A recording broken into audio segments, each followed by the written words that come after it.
Bonjour, je suis Patrick Couder, le gérant de la société 3D Contact, spécialisée dans la réalisation pour la promotion immobilière d'images et films virtuels et de mini-sites internet. Nous sommes aussi conseillers en environnement électromagnétique.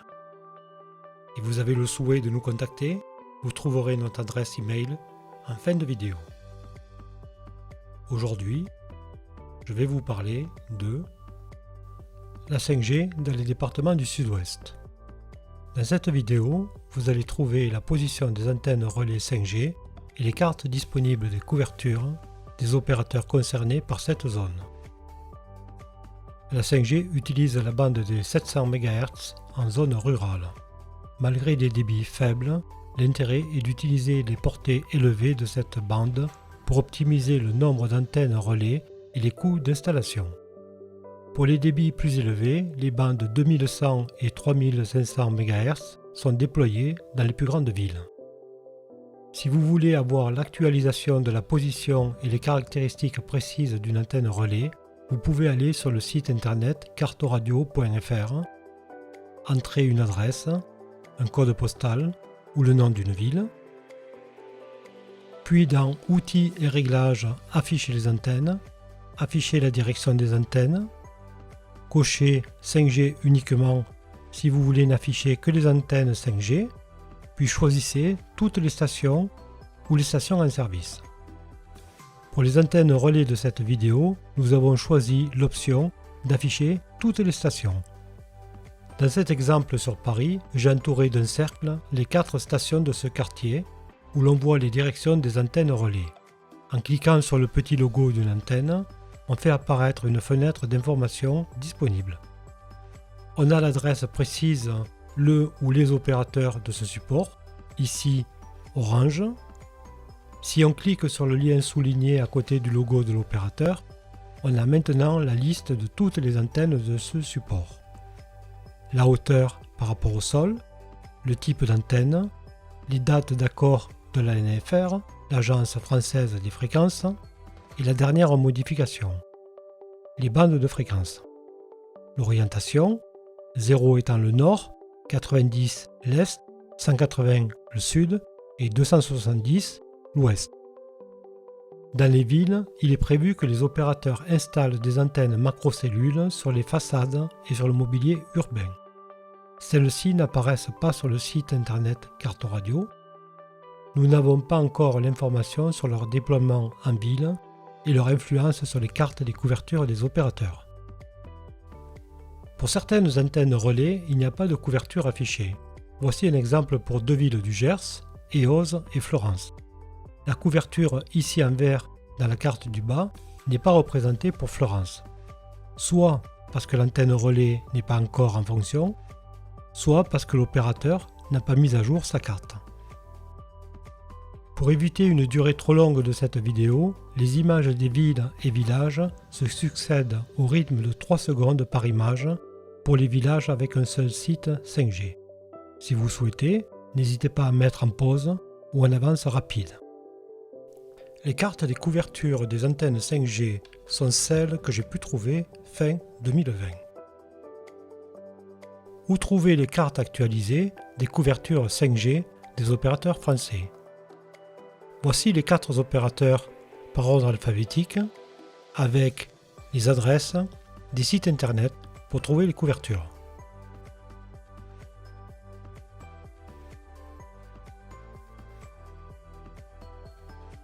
En fin de vidéo, je vous donnerai mon avis sur ce que vous pouvez faire si vous êtes préoccupé par la position d'une antenne relais. Maintenant, regardons les cartes avec un peu de musique.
Si votre maison, votre appartement ou votre entreprise est proche d'une antenne relais 5G ou autre, que pouvez-vous faire? Dans ce tableau, nous allons voir 5 solutions possibles. À mon avis, de la plus mauvaise à la meilleure. Elles peuvent avoir un coût immédiat important pour la première, astronomique pour la quatrième, faible pour la cinquième et nul pour la deuxième et la troisième. Pour le coût à long terme, les 2 premières sont mauvaises et la quatrième est incertaine. Réfléchissez quelques secondes, quelles sont les solutions possibles?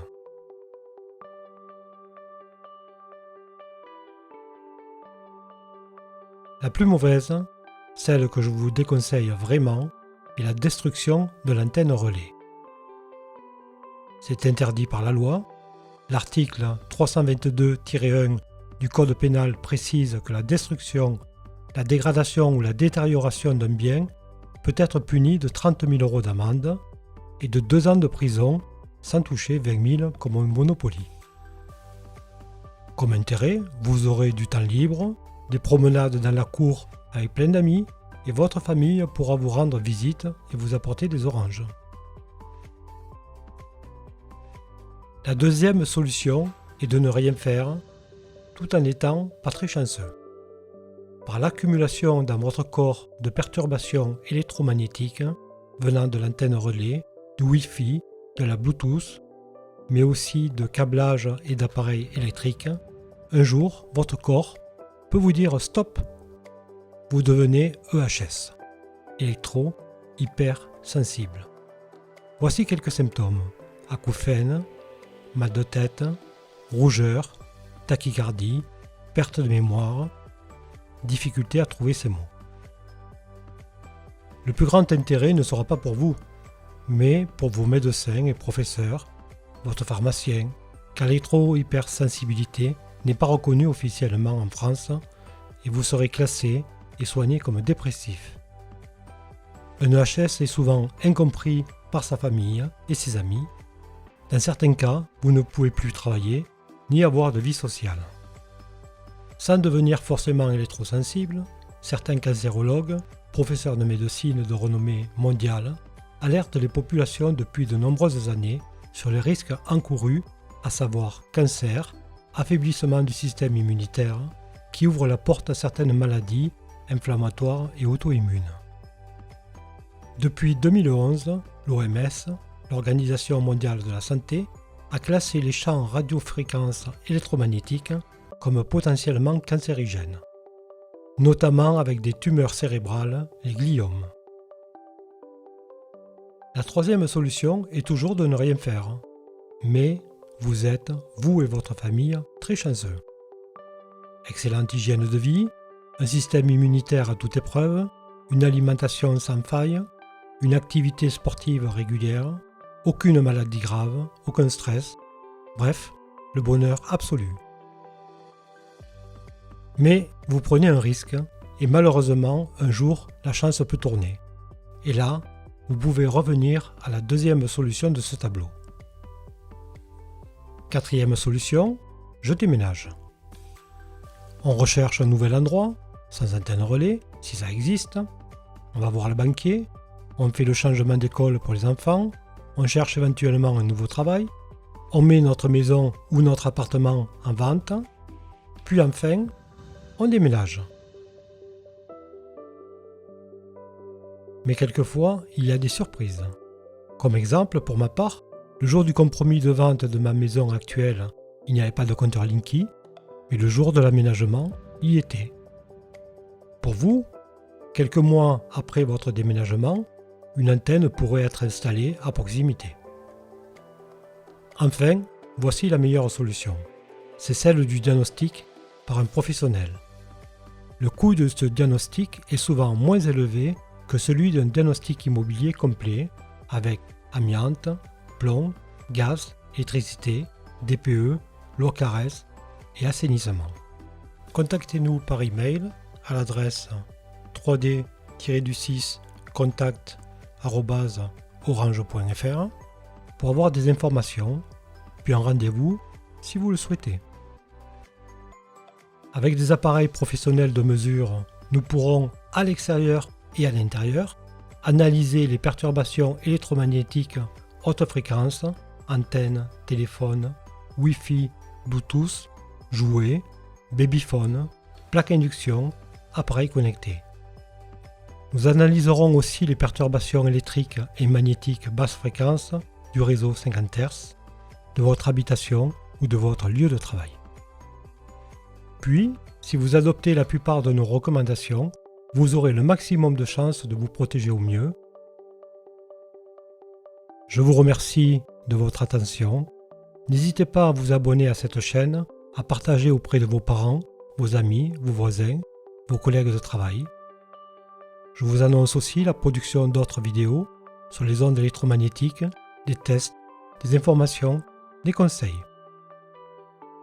À bientôt.